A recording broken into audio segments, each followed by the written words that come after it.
The Lions, dude, they're in the NFC Championship game, one step away from the Super Bowl. One step. Who thought that at the beginning of the season? I'm going to give you 3 things that the Detroit Lions have to do on Sunday to make it to the Super Bowl. But, on the other hand, they have the freaking San Francisco 49ers in the way. In between them and the Super Bowl is one of the best defenses, one of the most explosive offenses, one of the best coach teams in the entire National Football League. So the first thing that the Detroit Lions have to do is they have to play stellar defense by getting turnovers. It was one of my keys to the game for the Packers to beat the Niners, and I think I was right. But the Lions have to force Brock Purdy to make interceptions that are going to switch the momentum of the game. Remember, this game is held in San Francisco or Santa Clara, wherever the Niners are actually from. That's going to be hard. It's going to be hard for that team. I mean, this Lions team is built off of Detroit. They have the attitude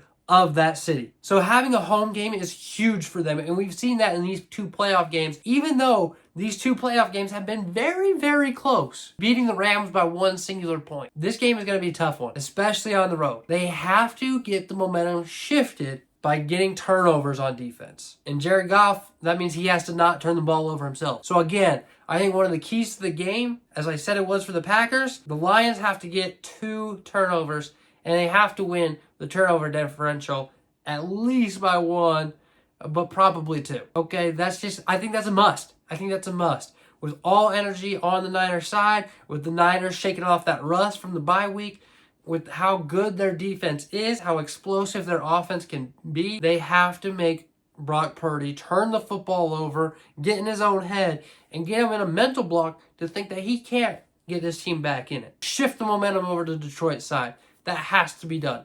That's number 1. Number 2, this defense is no joke by the Niners. So the Detroit Lions have to start off early by ground and pound the football. It is a great front 7 from the defense of the Niners, but man, Jahmyr Gibbs, David Montgomery have to get going early to open up the rest of the playbook. If you want Amon-Ra St. Brown to have a great game, you have to have Jahmyr Gibbs keeping this defense honest. You absolutely do. You don't want Fred Warner just playing that hook zone right in the middle of the field all game long. You want him to have to come up and play the run. You want that slant route to be open for Amon-Ra or Reynolds or whoever it might be. This team has to get going quick. This offense has to get going quick, and their defense has to force turnovers to shift momentum onto the Detroit Lions side.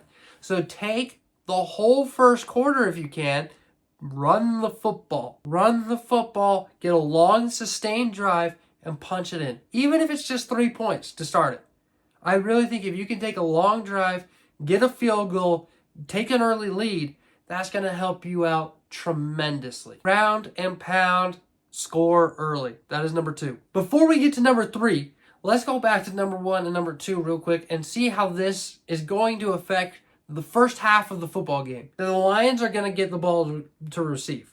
Okay, because they like to take the ball early, and the Niners love to give the ball to the opposing team so that they can start it in the second half. That's typically what I do in Madden. I'm basically Coach Shanahan. So with the Lions getting the ball first, they have, like I said, I want them to take a long drive, get points on the board, and take the energy out of the stadium early, because what's going to happen when those Niner fans get into it, when that defense gets locked in, when Brock Purdy is in his zone, it's over. It is so over. The Lions stand no chance at that point. So they have to keep them out of that zone. Whether it's Brock Purdy they got to keep out, whether they keep the fans out of it, or the defense from getting super locked in. Whatever they got to do. So a long sustained drive. And then when that happens, even if the Niners come back with a quick score, if you can get another long drive, more points on the board, well, let's say they get 2 field goals, but in the middle of that, the Niners score a touchdown. That's fine. The defense just has to step up and get a turnover.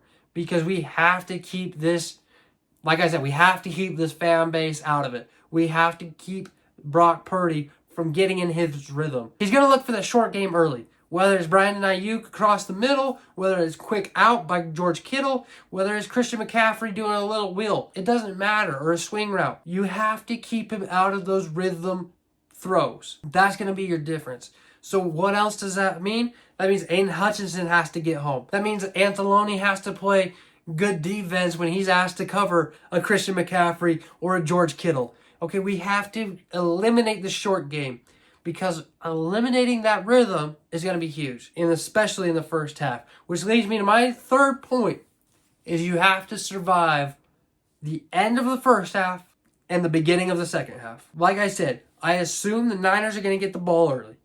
Or the Niners are going to defer. The Lions will get the ball early. The Niners are going to try and own the first 2 minutes of the second half on top of the last 2 minutes of the first half. That 4 minutes is dangerous. If you listen to the broadcast of the Packers-Niners, Tony Romo hit on this tremendously, how important it is to get out of that 4 minutes without giving up particularly any points, but at least don't let them double up.